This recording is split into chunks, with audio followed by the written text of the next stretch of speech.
네, 질문하시면 되겠습니다. 반대 신문사항 질문하기에 앞서서 주신문 사항과 관련하여 한 가지 확인하고 넘어가겠습니다. CCTV 22시 45분 08초를 좀 제시해 주시겠습니까? 22시 45분 08초. 네, 이 장면 지금 이 장면 기억나시죠? 나가시기 전에 네. 최상목 전 장관과 같이 서 계시잖아요. 제 시점에 대해서 좀 확인을 해보려고 하는데요.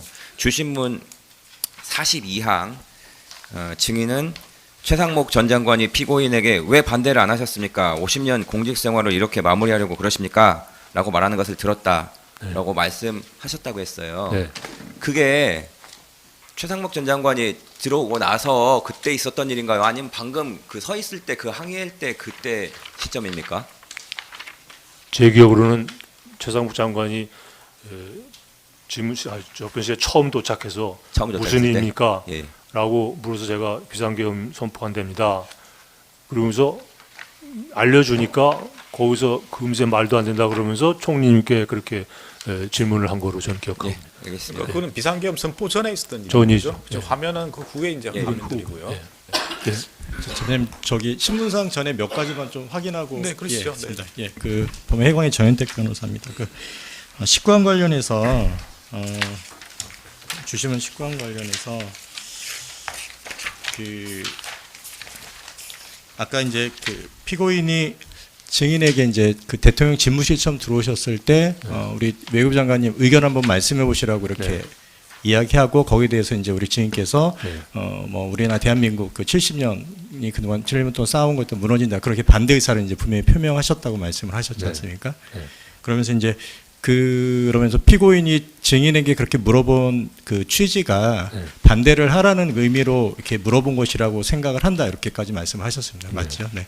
그러면 이제 그러면서 이제 그 재판장님께서 그러면은 어떻게 그런 생각을 하게 됐냐 그 근거에 네. 대해서 증인이 피고인과 함께 이제 굉장히 오랫동안 그죠? 이런 경제나 이제 그런 통상 분야에 같이 근무하시면서 네. 피고인이 증인을 잘 알기 때문에 그렇게 말씀하셨을 거라고 말씀하셨는데 좀 더 구체적으로 이제 그거를 좀 여쭤보려고 하는데 증인을 피고인이 잘 안다는 의미가 네. 피고인이 평소 굉장히 소신 있고 굉장히 강단이 있는 성품이기 때문에 이런 어떤 문제가 있고 잘못된 것에 대해서는 소신껏 본인이 반대할 의사를 표명할 것이라고 생각을 했다는 그런 의미로 자신을 잘 안다, 네. 증인을 잘 알기 때문이라는 게 그런 의미로 저희가 해서 이해를 하면 되겠습니까? 네, 그렇게 하시면 되겠습니다. 제가 평소에 좀 직설적인 성격이기 때문에 뭐 잘 아신다고 생각합니다.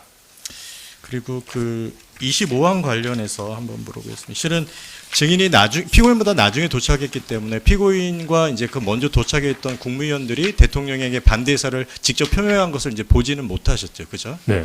못하셨는데 나중에 이제 그 대통령 집무실에서 이제 그 대접견실로 나온 다음에는 서로 증인과 피고인이 대화하면서 피고인께서 대통령에게 이게 반대하는 그런 의사를 표명했다는 이야기를 들으셨다는 것이고요, 그죠? 그 이야기를 피고인 증인에게 하실 때 네. 당시 증인뿐만 아니라 뭐 같이 그 대통령 집무실에서 나오신 뭐 네. 김영호 통일부 장관이나 뭐 이상민 장관이나 또 박성재 장관이나 또 그 조태영 그 국정원장들이 같이 그 자리에 있기 때문에 그 이야기를 들었을 수 있잖아요. 그죠? 네. 그렇기 때문에 피고인이 하지도 않은 거짓말을 증인에게 하기는 어려운 상황 아니었나요? 저는 그렇게 생각합니다. 네. 한 가지 또 확인하겠습니다. 그 36항 관련해서 증인은 피고인이 국무위원을 대통령실로 직접 부르는 장면을 본 적이 있다고 송미령 장관한테 직접 전화까지 하는 걸 보셨다고 아까 말씀을 하셨죠. 네. 혹시 피고인이 당시 송미령 장관에게 당시 이제 보면은 김정한 그 수행실장이나 뭐 강의구 부속실장이 연락을 하고 있었던 상황인데 당시 피고인이 송미령 장관에게 직접 혹시 연락한 이유에 대해서 증인 알고 계십니까? 뭐 그건 제가 모르고 평소에 가깝게 느끼신 거 아닌가 저는 그렇게 생각합니다. 그러면 한 가지만 더 물어보겠습니다. 그 당시 이제 피고인이 송미령 장관에게 빨리 오라고 이제 독촉하는 취지의 전화를 이제 했다는 건데요. 네. 그렇게 빨리 오라고 한 이유가 증인이 알기로는 그 이유나 목적이 혹시 어떤 거라고 그렇게 이해하고 계십니까? 당시에? 하여간 대통령께 국무위원들 의견을 더 들어봐야 되지 않겠습니까? 라고 말씀드려서 설득을 했다라고 저에게 말씀을 하셨고 이어서 송미령 장관하고 통화하시는 걸 제가 들었기 때문에 다른 국무위원들도 부르는 것이 더 불러가지고 저 같은 의견을 또 말씀드리게 해야겠다라는 뜻으로 하신 조치로 생각을 하고, 저도 제가 도착하기 이전에 다른 국무위원들이 집무실에서 반대 의견을 얘기했으리라라는 기대를 하고 있었기 때문에 지금 이 상황에서 우리가 할 수 있는 최선의 길은 또 다른 의견 국무위원들이 더 와서 그런 얘기들을 자꾸 들어서 상황을 바꾸는 것이 필요하다. 저는 그렇게 판단을 했고, 그 이후에 일어난 모든 일들이 다 그런 맥락 속에서 이루어진 것으로 저는 이해를 하고 있습니다. 네, 근데 그 당시 그렇게 됐습니까?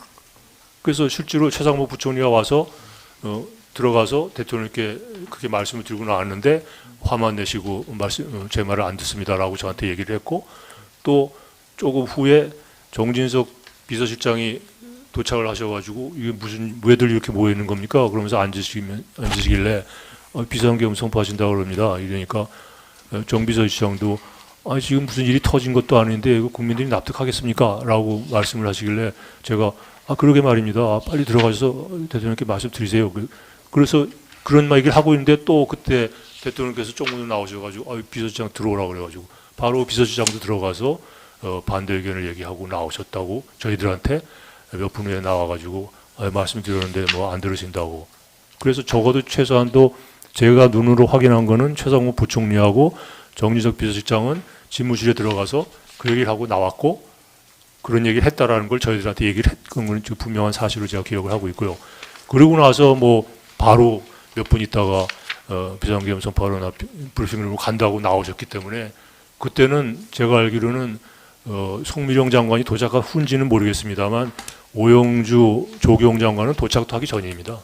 그 대통령님은 국무위원들이 다 모이기 전에, 그래서 제가 시간이 제일 중요한 요소라고 생각하는 이유가 뭐 국무위원이 다 모여서 나왔다라기보다 발표하러 가야 되는 시간이 됐으니까 그냥 뛰쳐나오신 걸로 저는 그렇게 이해를 하고 있었고, 지금도 저는 그렇게 생각을 합니다. 그런데 국무위원 오영주 장관, 조경 장관이 오기도 전에 나가려고 그랬었던 거를 누군가 붙잡아서 앉아서 얘기하시는 동안에 제가 생각에는 조경 장관도 도착을 했고 오영주 장관도 그때쯤 도착한 거 아닌가. 만약에 대통령님이 앉아서 몇 분을 얘기하신 게 CCTV처럼 됐다면은 그때 했기 때문에 국무위원들이 다 모인 다음에 대통령이 나온 게 아니고 다 모이기도 전에 뛰쳐나오셔서 나가시려고 그런 거를 제가 벌떡 일어나서 만류를 했고, 그러고 나서 나가시려는 거를 잠시 누가 붙잡아서 앉아서 일방적으로 얘기를 하시는데, 제가 생각하기에 조경 장관도 자기가 들어오니까 대통령이 앉아서 얘기하고 계시더라는 진술을 한 거로 제가 보도에서 봤는데, 그렇다면 시점으로 그렇지 않느냐. 그러니까 조경 장관, 오영주 장관은 아예 대통령이 나가시려고 그랬던 그 후에 도착을 한 겁니다. 그래서 저는 뭔가 10시 하려고 그러던 거를 밀어놨기 때문에 빨리 해야 되겠다라는 그런 강박관념 때문에 들락날락하면서 그 국방장관도 들락날락하면서 그런 부산을 떠난 거 아닌가, 저는 그렇게 생각을 하고 있습니다. CCTV는 보셨나요? CCTV는 특검 조사할 때 저 관련되는 몇 가지 장면을 다 보지는 못했습니다. 윤석열이 나가려고 하다가 다시 이제 앉았다고 말씀하셨는데 네. 왜 그렇게 된 겁니까? 네?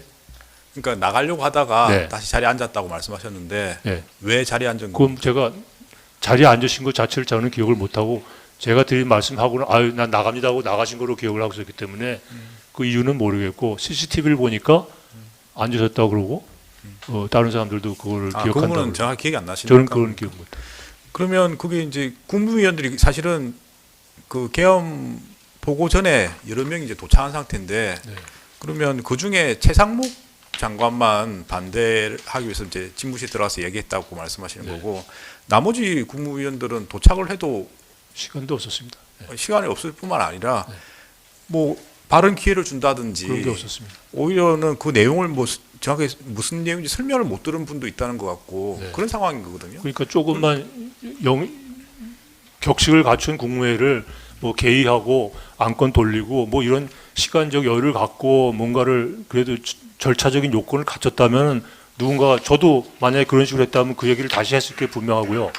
그렇다면 최상욱 부총리도 분명히 그런 기회를 했을 거라고 생각을 하고요. 총리님도 또 반대 의견을 얘기하시고, 그런 계제를 만들지 않은 상태에서 일방적으로 얘기하시고 나가셨기 때문에 그걸 저는 국무회의라고 볼 수가 없다고 생각하는 이유입니다. 그래서 여쭤보는 게 이제 결국은 증인 생각이 네. 뭐 국무위원들의 말을 들어보려고 했던 거 아니냐 이렇게 아까 설명을 하시길래 네.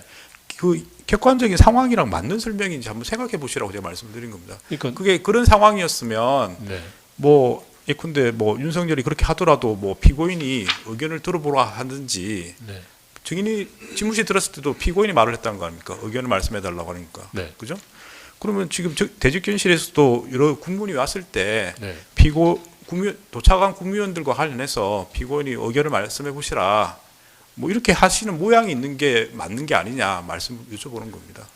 그러니까 그럴 여건이 아니었다고 생각합니다. 저는 집무실에서는 그래도 시간적 여유도 있고 제가 막 도착하니까 의견 얘기해 보라고 이렇게 얘기해 보실 수 있지만 지금 막 대통령이 막 발표하러 나가시겠다 그러는 상황에서 뭐 부산스럽게 앉아 있는 상황에서 거기서 무슨 대통령이 무슨 일방적으로 당신의 생각을 말하려고 하는 자리였지 의견을 들어보려고 하는 자리가 아닌데 거기서 무슨 당신 의견 얘기해 보라 뭐 이걸 권유할 만한 그런 분위기는 아니었던 것 같습니다. 근데 피고인이 집무실에 들어가 가지고 네. 국무위원들 의견을 들어보라고 말을 했다. 네. 그렇게 이제 말을 증인한테 했다는 거 아닙니까? 네. 네. 근데 실제로 그렇게 됐습니까? 그러니까 최 부총리 와서는 최 부총리는 그렇게 가서 얘기를 할 기회를 가졌지 않습니까? 그건 본인의 또 뭐 말을 듣고 하는 게 아니고 네. 비상계엄 이야기를 듣고 최 부총리가 네. 이게 되는 거냐고 하면서 들어가서 항의를 반대를 했다는 거고, 네. 그죠? 나머지 뒤에도 여러 명의 국무위원들이 왔습니다.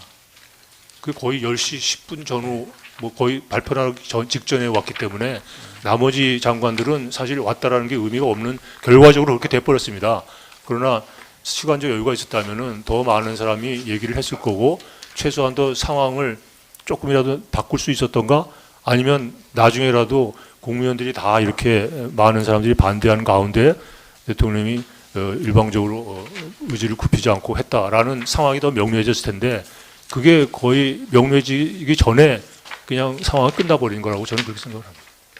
증인의 생각을 그렇게 말씀하시길래 생각을, 예. 그 객관적 상황이랑 맞는 설명인지 제가 궁금해서 여쭤본 거였습니다. 저는 제 생각과 상황을 그대로 기억나는 대로 말씀을 드렸습니다. 네, 다음 질문. 예.